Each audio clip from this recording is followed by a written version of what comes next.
Assalamualaikum warahmatullahi wabarakatuh. Shalom, Om Swastiastu, Namo Buddhaya, Salam Kebajikan.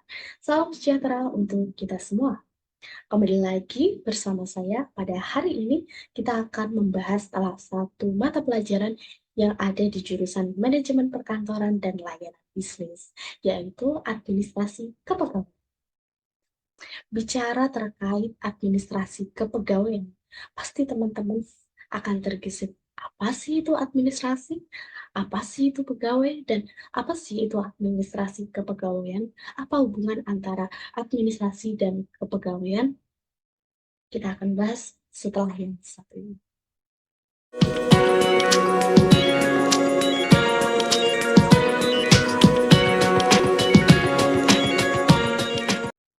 Baiklah, sebelum masuki materi pada hari ini, tentunya tak kenal maka tak sayang. Maka izinkan saya terlebih dahulu untuk memperkenalkan diri. Saya Fitriana Pujastuti dengan NIM 228022241024, Prodi Pendidikan Administrasi Perkantoran, Fakultas Ekonomi dan Bisnis Universitas Negeri Yogyakarta. Pada pagi hari ini, kita akan membahas terkait ruang lingkup administrasi kepegawaian. Pembahasan kita pada pagi hari ini ada apa sih itu pengertian administrasi, pengertian pegawai, selanjutnya ada pengertian administrasi kepegawaian, ada prinsip-prinsip administrasi kepegawaian, fungsi administrasi kepegawaian, asas pembinaan pegawai, dan ruang lingkup administrasi kepegawaian. Baiklah, pembahasan yang pertama yaitu adalah pengertian administrasi. Di sini saya mengambil 3 pengertian dari para ahli. Yang pertama ada pengertian menurut George Terry. George Terry ini berpendapat bahwa administrasi adalah perencanaan, pengendalian, dan pengorganisasian pekerjaan perkantoran, serta penggerakan mereka yang melaksanakan agar mencapai tujuan yang telah ditetapkan. Yang kedua, ada pengertian menurut Sondang P. Siagian. Sondang P. Siagian ini menjelaskan bahwa administrasi adalah keseluruhan dari proses kerjasama antara dua orang atau lebih yang didasarkan dari atas rasionalitas tertentu untuk mencapai tujuan yang telah ditentukan sebelumnya. Yang ketiga, ada dari pengertian De Liangqi. Menurut De Liangqi sendiri, definisi administrasi secara luas adalah serangkaian kegiatan yang dilakukan oleh sekelompok orang dalam suatu kemitraan untuk mencapai tujuan tertentu.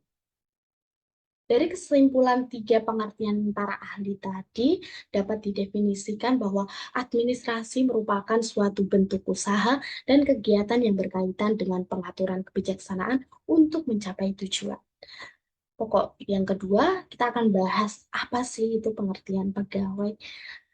Dinyatakan pada pasal 3 Undang-Undang Nomor 8 Tahun 1974 yang menyatakan bahwa pegawai negeri adalah unsur aparatur negara, abdi negara, dan abdi masyarakat yang penuh kesetiaan dan ketaatan kepada Pancasila, Undang-Undang Dasar 1945, negara, pemerintah, dan pembangunan.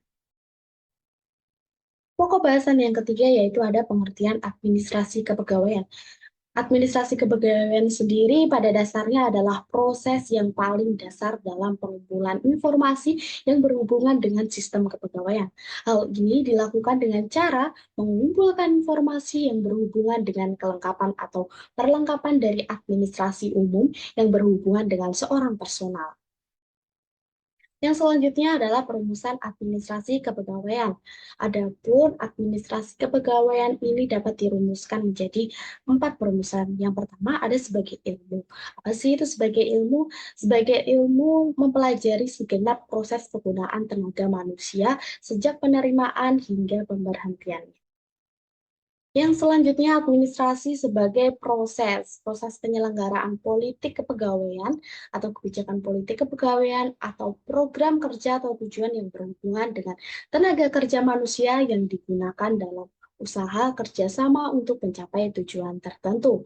Yang selanjutnya ada administrasi sebagai fungsi untuk mengatur dan mengurus penggunaan tenaga kerja manusia dalam suatu usaha kerjasama sekelompok manusia untuk mencapai tujuan tertentu yang meliputi kegiatan merumuskan tujuan dan sarana pokok kebijakan politik, dan menyusun organisasi untuk menyelenggarakan pelaksanaan tujuan dan sarana pokok atau kebijaksanaan politik. Yang keempat adalah administrasi sebagai seni. Sebagai seni ini merupakan seni memilih pegawai baru serta menggunakan pegawai-pegawai lama dengan cara sedemikian rupa sehingga dari segenap tenaga kerja manusia itu memperoleh hasil dan jasa yang maksimal, baik mengenai jumlah maupun mutunya. Ada pendapat menurut Sundang Pesiagian, administrasi kepegawaian adalah keseluruhan proses kerjasama antara dua orang atau lebih yang didasarkan atas rasionalitas tertentu untuk mencapai tujuan yang telah ditentukan sebelumnya. Oleh karena itu, kenapa administrasi bisa disebut sebagai seni. Pokok bahasan yang keempat yaitu adalah prinsip-prinsip administrasi kepegawaian. Ada 10 prinsip administrasi kepegawaian. Yang pertama, ada prinsip kemanusiaan. Prinsip kemanusiaan ini merupakan prinsip yang berpegang teguh pada hak dan kewajiban dari setiap pegawai, seperti memberikan cuti, memberikan tunjangan, memberikan cuti melahirkan, dan lain sebagainya. Yang ketiga ada prinsip the right man on the right place. Prinsip ini merupakan prinsip yang dimana memastikan setiap pekerjanya atau pegawainya bekerja sesuai dengan bidangnya, seperti bidang administrasi keuangan dipastikan untuk sesuai bidangnya, seperti sekretaris juga dipastikan untuk bekerja sesuai dengan bidang. Yang kedua ada prinsip demokrasi. Prinsip demokrasi ini artinya memberikan kebebasan pada setiap pegawai untuk berpendapat. Prinsip yang keempat ada prinsip equal pay for equal work. Prinsip ini merupakan prinsip yang dimana setiap pekerja itu diberikan gaji sesuai dengan apa yang telah dikerjakan. Prinsip yang kelima ada prinsip kesatuan arah. Prinsip kesatuan arah ini berlandaskan pembukaan UUD 1945 alinea keempat. Dalam alinea tersebut, tugas yang diamanatkan pemerintah adalah agar menjadi bangsa yang punya satu kesatuan yang utuh.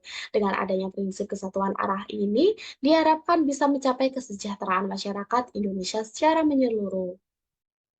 Prinsip yang keenam adalah prinsip kesatuan tujuan. Maksudnya adalah tujuan organisasi yang dimuat dalam visi dan misi dari perusahaan itu harus jelas. Hal itu digunakan sebagai acuan gerak dan program kerja. Kesatuan tujuan ini adalah kunci pokok keberhasilan suatu perusahaan. Yang ketujuh ada prinsip komando. Prinsip komando ini berarti pimpinan yang mengarahkan dan lebih baik komandonya tunggal agar fokus pada tujuan perusahaan.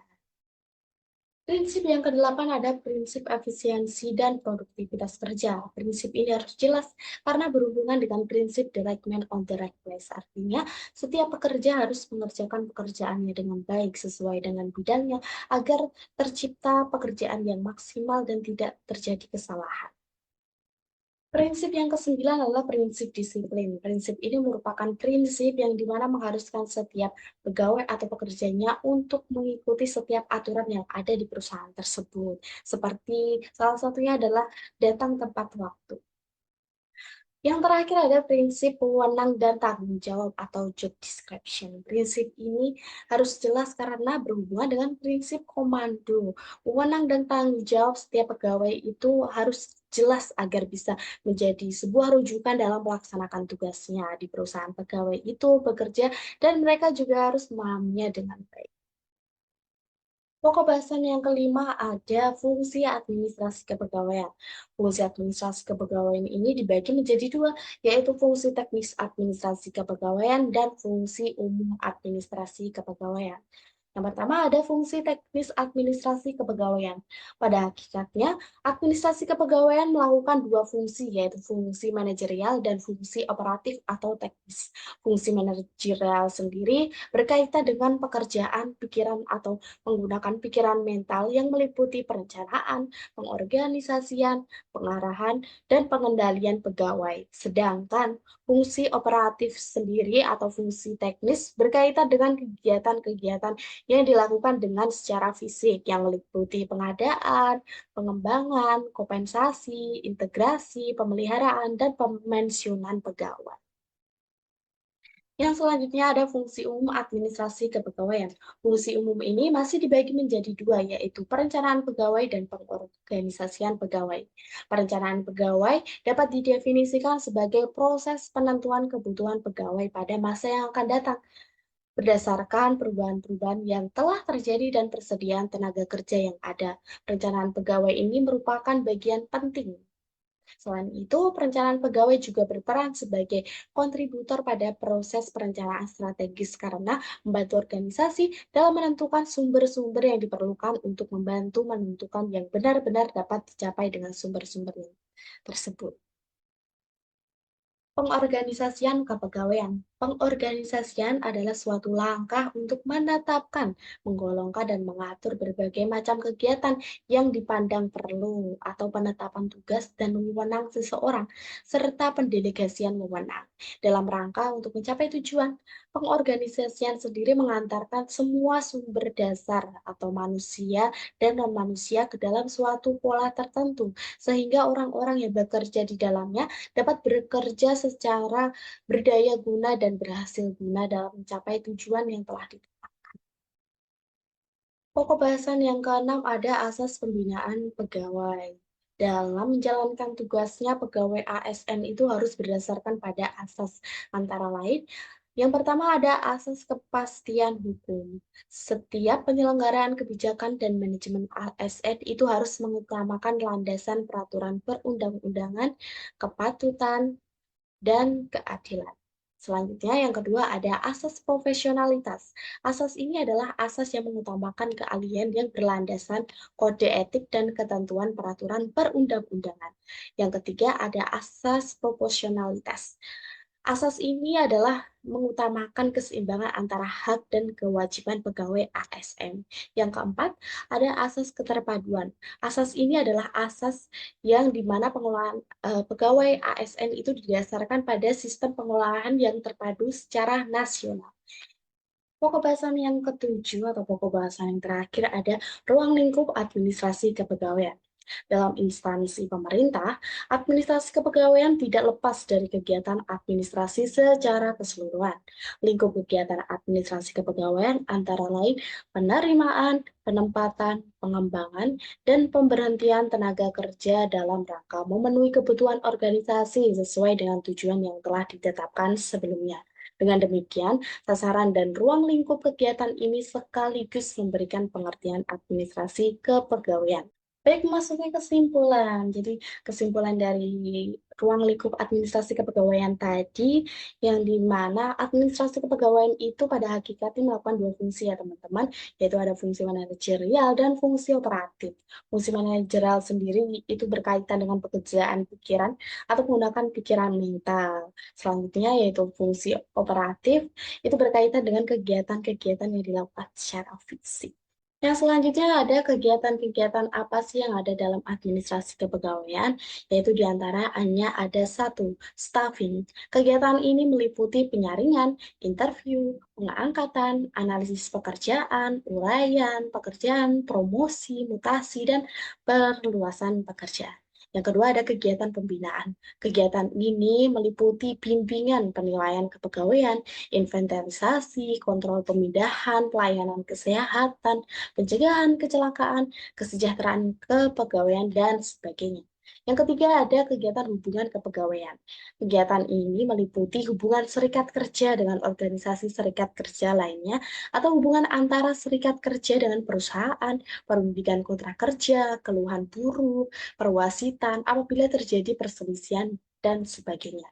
Yang keempat, adanya kegiatan latihan dan pengembangan, yaitu meliputi job training, latihan kepemimpinan, pengembangan kepemimpinan, latihan kursus, atau latihan kerja sebelum menduduki suatu jabatan, dan sebagainya.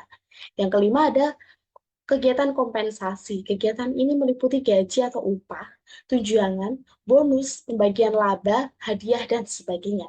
Yang keenam ada kegiatan organisasi. Kegiatan organisasi ini meliputi penyusunan struktur organisasi, penggunaan saluran organisasi, formal dan informal, dan mengatasi akibat yang ditimbulkan dari perubahan organisasi.